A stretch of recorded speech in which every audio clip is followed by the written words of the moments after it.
喜爱台剧、热爱台剧的观众们，欢迎您来到 YouTube 的台剧情报室。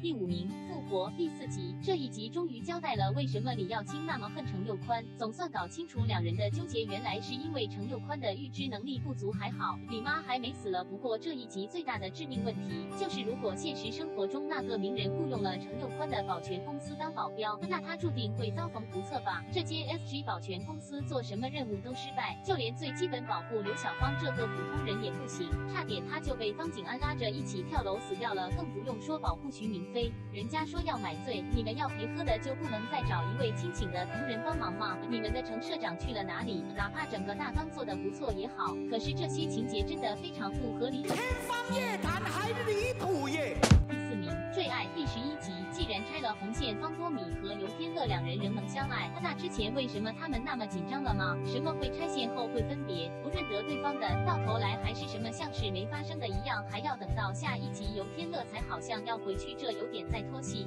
而承接上一集，方坚瑞好像也是放不下白思礼，还是要怪姐姐破坏自己的幸福。如果早点跟他说方多米和白思礼曾经是情侣，那千瑞就会选择放手。可是年龄差距本来就是千瑞和思礼之间的障碍，不管有没有人介入也是一样。而两人都是回到台湾后才知道他们和多米之间复杂的交缠。说真的，方多米也算是很无辜。第3名，妖怪人间。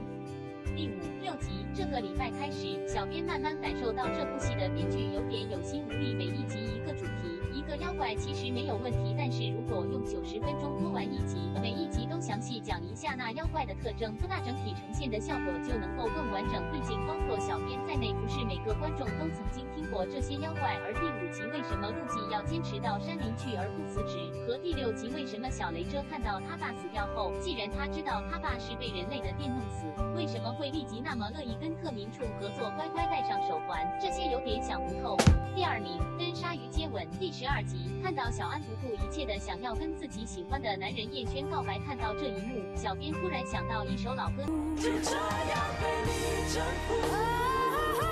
切断了所有退路，我的心情是坚固，我的决定是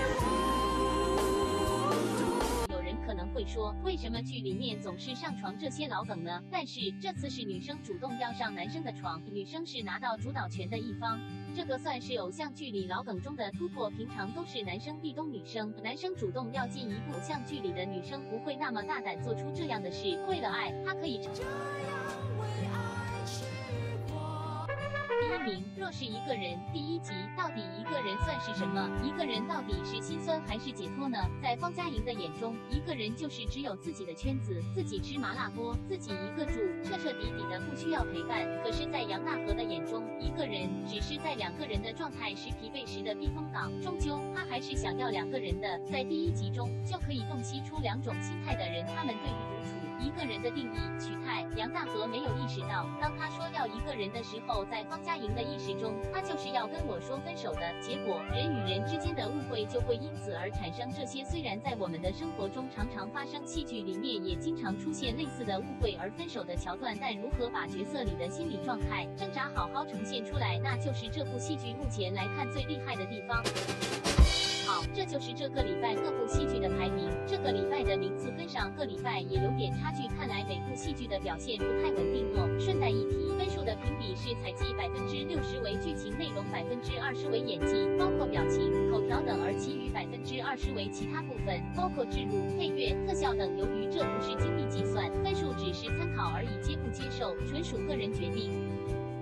除此之外，还有一部 Vivo 网剧叫什么《现实同居后8天》，上个礼拜5首播，由梁以晨、李伯祥主演。不过老实说，光看第1集就发现里面太多漏洞，男女主角的进展太快，甚至有些情节是没有交代，两人就迅速同居，不予置评。台剧情报室，我们下次见。